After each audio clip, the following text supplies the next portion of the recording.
오늘의 말씀은 말씀 순종이 우리가 누릴 복입니다 라는 제목을 가지고 여러분들과 함께 말씀을 나누고자 합니다. 놀라운 하나님의 복을 누리는 삶을 삽시다. 신명기 강의 67번째 시간입니다. 우리는 주일 예배를 통해서 예수님의 재림에 대해서 담임 목사님의 말씀을 우리는 들었습니다.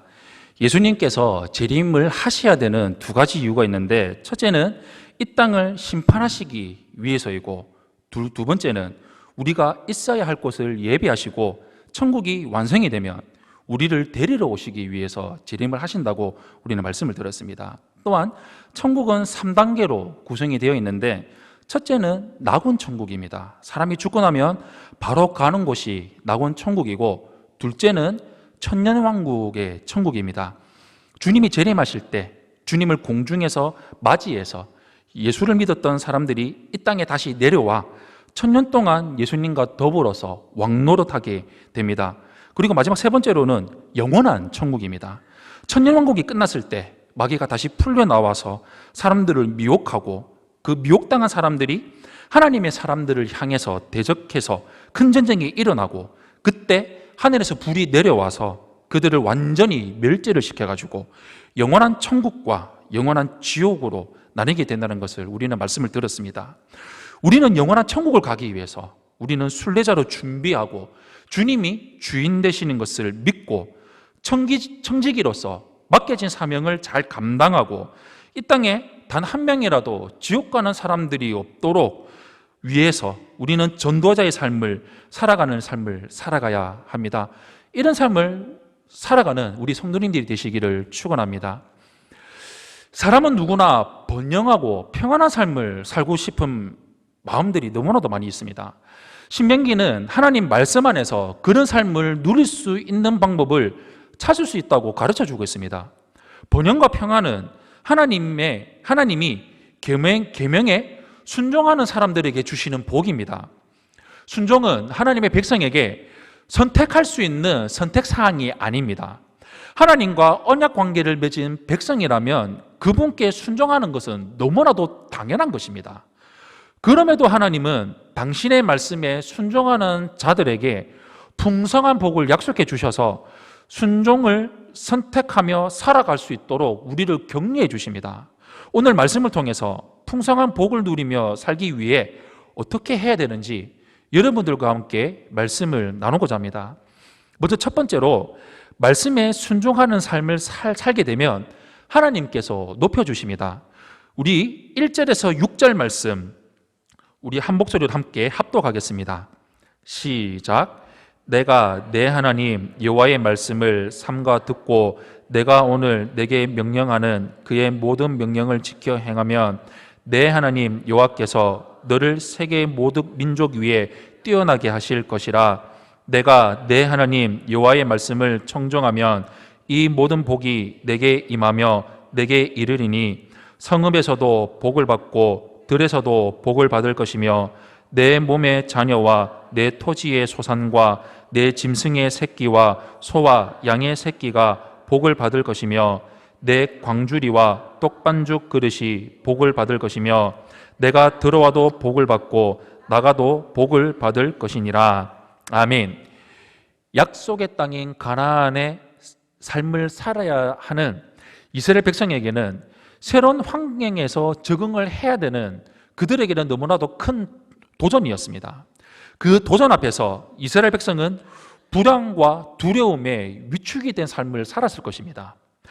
이스라엘 백성들에게 하나님은 계명에 순종하며 다른 민족들보다 더 높여주겠다고 말씀하셨습니다. 2절 말씀에 이 모든 복이 내게 임하며 내게 이르리니 라고 나와 있습니다. 이 복들은 여호와의 말씀을 청종한 결과입니다. 완전히 율법을 그들이 100% 순종해서 얻은 것은 아닙니다. 오히려 하나님의 말씀대로 열심히 살아가려고 그들이 노력하고 거룩한 몸부림을 쳐서 그 결과로 주어지는 복입니다. 3절에서는 성읍에서도 들에서도 복을 받을 것이며 라고 나와 있습니다. 성읍과 들은 사람들이 주로 활동하는 삶의 현장이었습니다. 성읍은 공적인 대인관계에 있어서의 생활의 현장이었고, 들은 사적으로 자신의 생계를 위해서 일하는 노동 현장을 가리키는 것이었습니다. 그런 삶의 현장에서 하나님을 높이고 하나님을 찬양하고 하나님이 주시는 복을 누리게 된다는 것입니다. 내 몸의 자녀와 토지 소산과 내 짐승의 새끼와 소와 양의 새끼가 복을 받는다는 것은 하나님께서 늦은 비와 이른 비를 주셔서 건강하게 자라고 생육하고 번성할 수 있게 하신다는 일반 은총의 영역을 말씀하고 있는 것입니다. 복을 받는다는 말이 다산이나 부자를 의미하기보다는 건강하게 잘 자랄 것이라는 의미를 갖고 있습니다. 내 광주리와 떡반죽 그릇은 일용할 양식과 연관이 되어 있습니다. 여기서 광주리는 토지 소산물을 담아서 곳간에 넣어두는 그릇을 가리키고, 떡반죽 그릇이라는 것은 매일 필요한 음식들을 만들기 위해서 밀가루 반죽을 부풀리는 반죽통으로서 매일 필요한 양식을 공급받는 모든 그릇들을 가리키고 있습니다. 떡반죽 그릇이 하나님을 찬양하게 된다는 것입니다. 그게 복이라는 것입니다. 따라서 이 말씀은 우리 주기도문에서 일용할 양식을 주시옵고와 같은 의미입니다. 이 말은 매일 떡반죽 그릇에 밀가루를 부풀리는 일용할 양식의 공급이 오직 하나님께서 주시는 복이라는 것을 말씀하고 있는 것입니다. 들어와도 나가도 복을 받는다는 것은 들어와도 하나님을 찬양하고 나가도 하나님을 찬양하며 사는 것을 복이라고 말씀하고 있는 것입니다. 어디를 가든지 하나님께서 우리와 함께 하신다는 것입니다. 하나님은 하나님께 순종하는 사람이 어디에 있든지 어디서나 있든지 지켜주시고 복을 주십니다. 집에 있든지 가정에 있든지 직장에 있든지 학교나 군대나 해외에 있든지 함께 해주십니다. 말씀에 순종하는 사람은 범사에 형통하게 되는 것을 경험합니다. 사람은 자신의 수고와 노력으로 이런 형통함과 풍성함을 만들어낼 수 있다고 생각합니다. 그러나 사람이 하는 수고에 하나님이 함께 하셔야지만 열매를 거둘 수가 있습니다. 이스라엘 주변에 많은 이방 민족들은 번성하고 풍요롭고 잘 살기 위해서 우상을 만들고 다산의 복을 빌었습니다. 그러나 오직 만물을 창조하시고 주관하시는 하나님만이 풍요의 복을 주십니다. 그런데 하나님을 믿고 의지하는 사람 중에서도 고통을 당하고 환난을 당하는 사람들이 있습니다. 그렇다면 범사에 형통하게 하신다는 하나님의 약속이 잘못된 것일까요? 그렇지 않습니다. 하나님은 어려운 중에도 순종을 선택하는 사람들에게는 반드시 복이 임할 것이라는 약속을 하셨습니다. 우리는 성경을 읽으면서 욥기서가 있습니다. 욥기는 우리에게 이 교훈을 가르쳐 주고 있습니다. 어떤 상황에서도 우리는 욥의 인내를 배워야 됩니다. 욥에게는 상상할 수도 없는 고난이 있었지만 자비로우신 하나님이 마침내 그를 거름무더기 같은 처지에서 다시 일으켜 세우신 것을 우리는 말씀을 통해 볼 수가 있습니다. 그러므로 성도는 결코 일시적인 환난과 고통 가운데서 낙심하지 말아야 됩니다. 말씀을 온전하게 믿고 순종하고 따르며 살아갈 때 하나님이 높여주시고 우리에게 주시는 복을 누리며 살아갈 수 있도록 우리를 인도하여 주십니다. 우리 평생토록 어떠한 환난과 어떤 상황이 있을지라도 오직 말씀만을 바라보고 그 하나님의 말씀만을 굳게 붙들고 순종하며 살아가는 성도님들이 되시기를 축원합니다. 두 번째로 복받는 삶을 살기 위해서 우리는 순종해야 합니다. 오늘 본문 7절에서 14절 말씀 우리 한 목소리로 합독하겠습니다. 시작. 여호와께서 너를 대적하기 위해 일어난 적군들을 내 앞에서 패하게 하시리라. 그들이 한 길로 너를 치러 들어왔으나 내 앞에서 7길로 도망하리라. 여호와께서 명령하사 내 창고와 내 손으로 하는 모든 일에 복을 내리시고 내 하나님 여호와께서 내게 주시는 땅에서 내게 복을 주실 것이며 여호와께서 내게 맹세하신 대로 너를 세워 자기의 성민이 되게 하시리니 이는 내가 내 하나님 여호와의 명령을 지켜 그 길로 행할 것임이니라. 땅의 모든 백성이 여호와의 이름이 너를 위하여 불리는 것을 보고 너를 두려워하리라.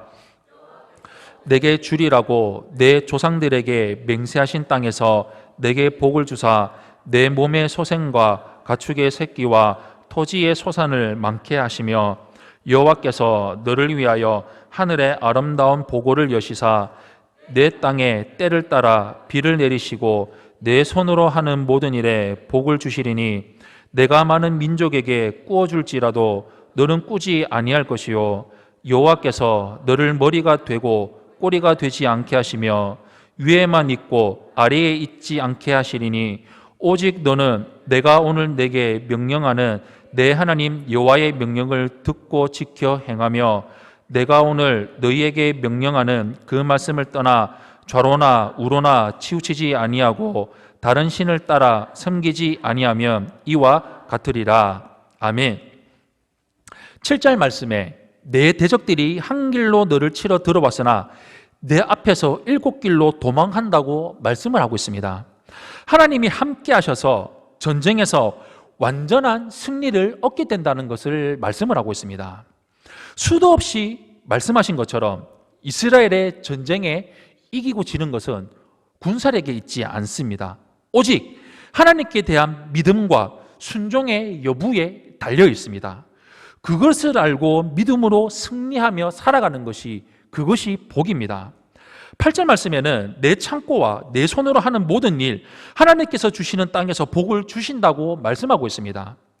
여호와께서 명령하신다는 것에 초점이 있습니다. 하나님께서 명령하신다는 것은 이런 것들이 하나님의 장중에 있다는 믿음이 있을 때 가능한 것입니다. 국가적인 풍령과 외국과의 교역에 있어서도 주도권을 장악하게 될 것에 대한 말씀입니다. 하나님이 함께 하셔서 부강한 나라가 된다는 것입니다. 9절 말씀에는 여호와께서 맹세하신 대로 너를 세워 자기의 성민이 되게 하시리니 이는 내가 내 하나님 여호와의 명령을 지켜 그 길로 행할 것임이니라 라고 말씀을 하고 있습니다. 이 말씀은 신명기 7장 6절에서 8절 말씀에 성민이라는 말씀이 나왔었습니다. 우리 신명기 7장 6절에서 8절 말씀 우리 한 목소리로 합독하겠습니다. 시작. 너는 여호와 내 하나님의 성민이라. 내 하나님 여호와께서 지상 만민 중에서 너를 자기 기업의 백성으로 택하셨나니 여호와께서 너희를 기뻐하시고 너희를 택하심은 너희가 다른 민족보다 수요가 많기 때문이 아니니라. 너희는 오히려 모든 민족 중에 가장 적으니라. 여호와께서 다만 너희를 사랑하심으로 말미암아 또는 너희의 조상들에게 하신 맹세를 지키려 하심으로 말미암아 자기의 권능의 손으로 너희를 인도하여 내시되 너희를 그 종 되었던 집에서 애굽 왕 바로의 손에서 속량하셨나니. 아멘. 내가 무슨 힘과 권능과 능력을 가졌기 때문에 성민이 아니라는 것이고 오늘 본문에서 말씀하고 있는 복을 받았기 때문에 성민이 아니라는 것입니다. 오직 하나님의 사랑과 약속에 신실하신 하나님의 은혜로 선택을 하셨다는 것입니다. 이스라엘 백성들이 말씀을 청정하고 좌로나 우로나 치우치지 않아서 하나님의 성민답게 되는 것이 바로 복이라는 것입니다.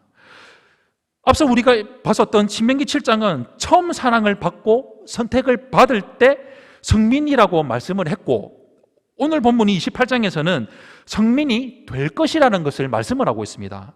되게 하시겠다는 것입니다. 이것이 하나님의 백성들을 향한 아버지의 마음이고 복과 저주의 핵심입니다. 10절 말씀에는 땅의 모든 백성이 여호와의 이름이 너를 위하여 불리는 것을 보고 너를 두려워하리라 라고 나와 있는데 이 말씀을 직역을 한다면 내 위에 여호와의 이름을 두고 부른다 라고 말할 수가 있습니다. 여기서 이름이 있는데 이 이름이 히브리어로 쉔입니다. 이것은 인격체의 명성, 권위, 명예 등을 의미합니다. 따라서 이스라엘 백성 위에 하나님의 이름을 둔다는 것은 바로 하나님이 함께 하신다는 것입니다. 함께 하심이 열방들에게는 두려움이 된다는 것이고, 하나님께서 이스라엘을 자기의 소유된 백성과 거룩한 자녀로 삼으시고 이스라엘에 대한 주권과 통치권을 선포하시는 것입니다. 하나님의 주권과 통치의 선포가 다양한 복의 모습으로 나타난다는 것입니다. 따라서 이스라엘의 역사와 그들의 행동에는 여호와의 영광과 밀접한 관련이 있습니다. 땅의 모든 백성이 보고 너를 두려워하리라 라고 말씀을 합니다. 그것이 이스라엘 백성들의 복입니다. 이 말씀은 1차적으로 이스라엘의 가나안 정복 전쟁으로 말미암아서 모든 열방이 무릎을 꿇게 되는 것과 연관이 있습니다. 그리고 장차 이스라엘로 말미암아 온 세계에 나타내실 하나님의 영광스러운 통치를 암시하고 있는 것입니다. 하나님이 주시는 복은 단순하게 모자람이 없는 상태가 아니라 우리를 채우고 흘러넘쳐 그 복이 주변으로 흘러가는 상태입니다. 이것은 예수님께서 물고기 2마리와 보리떡 5개로 5,000명이 넘는 사람들을 배불리 먹이시고도 남은 음식으로 12광주리를 채우셨던 기적을 생각나게 합니다. 하나님이 주시는 복은 이처럼 우리 자신만 배부르게 하는 것이 아니라 다른 사람들에게도 나누어 주는 복입니다. 특히 우리는 생명의 떡이신 예수 그리스도를 통해서 차고 넘치는 복을 받았습니다. 우리는 그분을 통해서 영원한 생명을 얻었고 그분 안에서 하나님과 화평을 누릴 수가 있습니다. 또한 우리는 하나님을 아빠 아버지, 아바 아버지라고 부르면서 기도의 자리로 나아갈 수가 있습니다. 성령님의 조명하시는 은혜 속의 말씀을 깨닫고 그 말씀 안에서 참된 기쁨을 경험하고 누리며 살아갑니다. 우리가 누리는 모든 신령한 복도 우리를 채우고 밖으로 흘러 넘쳐야 합니다. 우리를 통해 이웃들에게 흘러 나가야 됩니다. 우리가 예수님의 명령대로 이웃을 사랑하고 전도하는 삶을 살아갈 때 이 모든 일이 일어나게 될 것입니다. 사랑하는 성도 여러분, 하나님의 말씀에 순종하는 사람은 하나님이 약속하신 복을 받을 뿐만이 아니라 그 복을 이웃과 자손들에게도 나누어 줄 수가 있습니다. 하나님은 당신의 자녀 모두 이렇게 복된 삶을 살아가기를 원하십니다. 우리 삶에 어려움이 있을 때조차 여전히 하나님을 향한 순종의 자세를 잃지 않을 때 하나님이 우리 삶을 범사에 형통하게 하실 것입니다. 순종은 만유의 왕이신 하나님 앞에서 가져야 하는 당연한 태도, 당연한 자세입니다. 우리는 하나님이 주시는 복을 사모하되 그리스도 안에서 주시는 영적인 복을 더욱 사모하며 살아가야 됩니다. 우리 평생 말씀에 순종하는 삶을 살아서 하나님이 주시는 복을 누리면서 나만 가지고 있는 것이 아니라 우리 주위의 사람들에게, 우리 주위의 모든 이웃들에게 전하며 살아가는 복된 삶, 형통의 삶, 복의 사람으로 살아가는 우리 세종안교회 성도님들이 되시기를 예수님 이름으로 축원합니다. 아멘.